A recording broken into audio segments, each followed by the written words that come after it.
Hey there friends, so today I'm opening the September Bookish Box, which it was a bit of a hassle to get this. I swear I changed my address whenever we moved, but then my next box got sent to my old place. It's okay, I get it, I might have told them too late.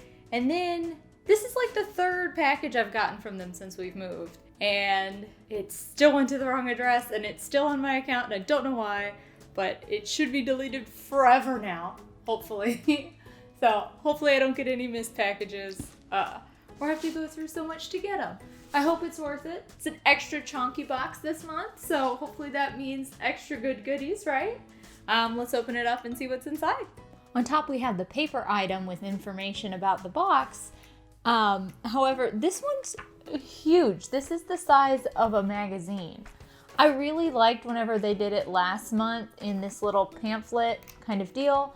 It had a lot more information. It even told about their adult box as well and some other fun things like that. I don't know if they just have a lot more content, so they made it a lot bigger, but I would argue this is too big. And looking at some of the type, I don't necessarily think this was meant to be this big. This type looks really huge and like it would be totally easy to read on a smaller format.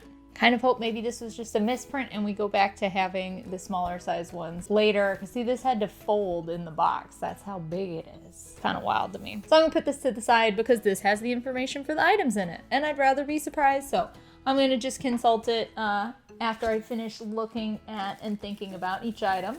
I get some of the frillies out of the way. So the first thing is this cloth item. Let me get it out of its wrapper. Oh, it's a lot easier to see without the wrapper on it, but it's slipper socks. Those are so cool. So very sock-like on the top. We got a nice fluffy inside, this cute print.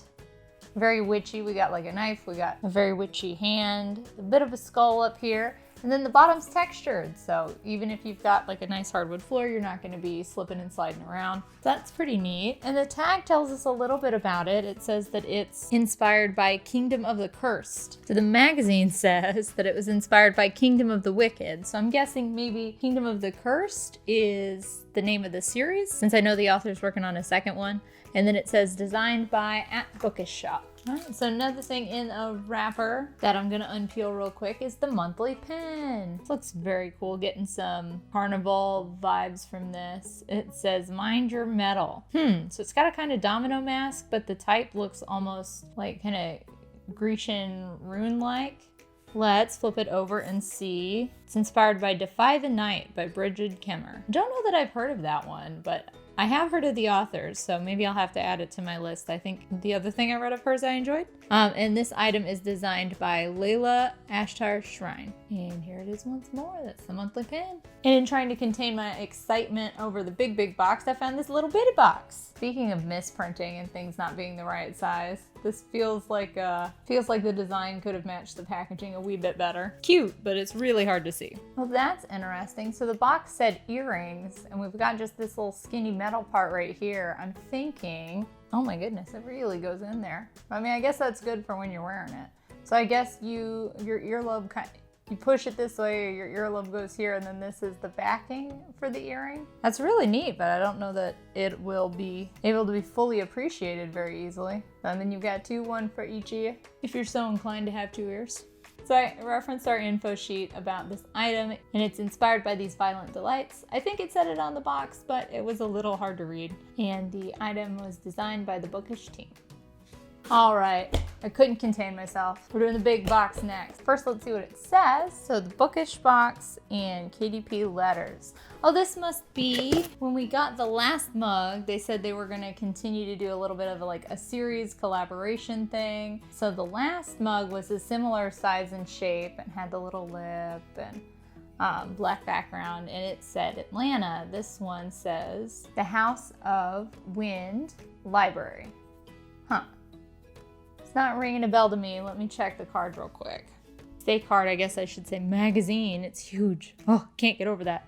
Anyway, so this is brought to us by KDP Letters, and the Wind Library is from I'm guessing most other YA fans will know this, but I'm not particularly a fan of this series, so it didn't jump out to me. Court of Thorns and Roses by the much loved Sarah J. Maas. that's what this is in reference to.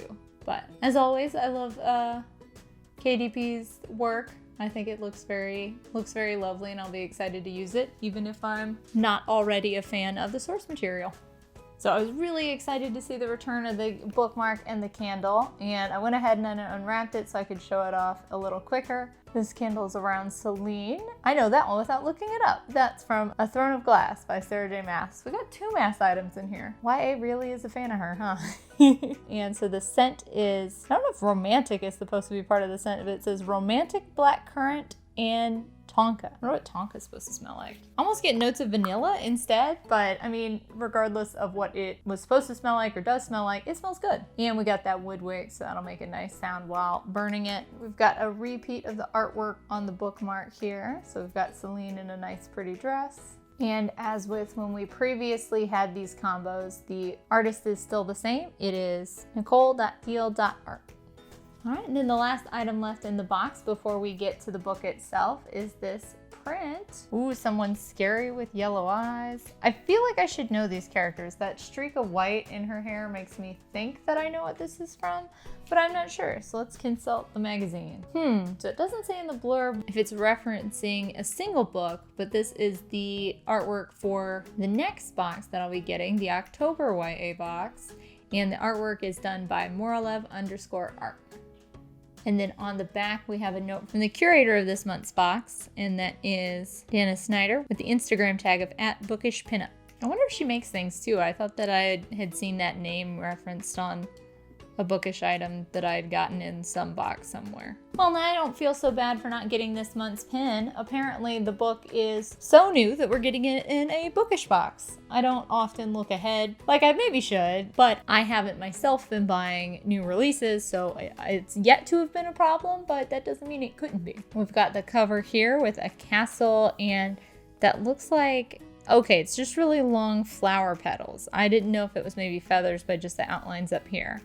But Defy the Night by Bridget Kemmerer. Let's start looking at all the special details about this special edition. So here we've got the in paper has a bit of repeating of that flower motif. Let's work our way inside and then we'll go to the outside. Oh, that's kind of neat. I feel a little silly for being so enchanted by this, but having a solid color on the other side of the pattern seems kind of interesting to me. And so here we have the title again with the author's signature. Title page, dedication. Oh, this looks fun. I always feel like, you know, you're gonna be in for some good world building when there are like charts or maps or something like that at the beginning. Another title page, and it starts. Okay, usually we have some kind of artwork up here, so I was curious to see if we were gonna get that. Again, I maybe should have looked at the card, but I like to discover these things for myself. And the back looks much the same. Ending of the book to the end papers. So now let's pull off the book jacket and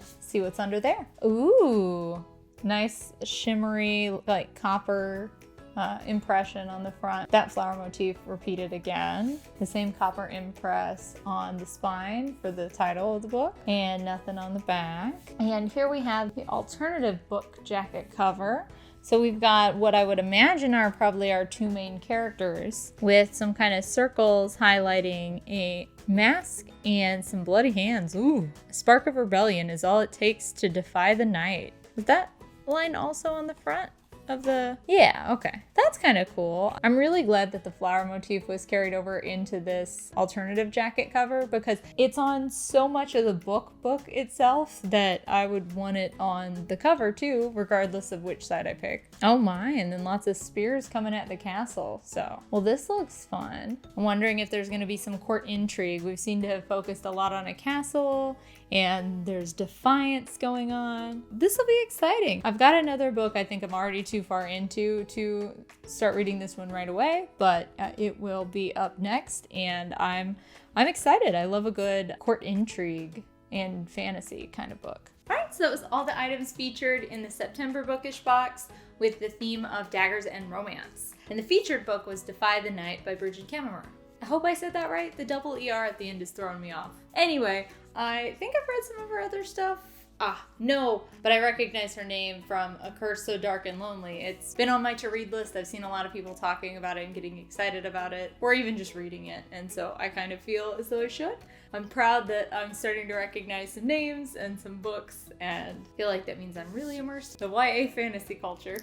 I'm pretty happy with the haul from this month's box. I liked each of the items. I'm kind of starting to realize that some of my favorite books are not going to be mainstay favorites, so I might not see as many of my favorites represented in these items, but I at least had heard of and had even read a lot of the ones mentioned or referenced, so that was nice. But just as items solo, not even being tied back to anything, all the items were kind of nice. The slippers, the mug, the earrings even, they were kind of interesting. And I like the return of the Kindle bookmark combo. I think that's really nice to be able to like sit down and read that book and immersed by smell, as well as like having that bookmark to hold your place. But most of all, I'm looking forward to reading the book. I love court intrigue, and that sounds like there's going to be a lot of that in this book, so I'm really excited to get started once I finish up my other ones. So I guess that's it. I just want to thank you so much for stopping by. I hope you have the best of days, and that I get to see you in the next one. Bye for now.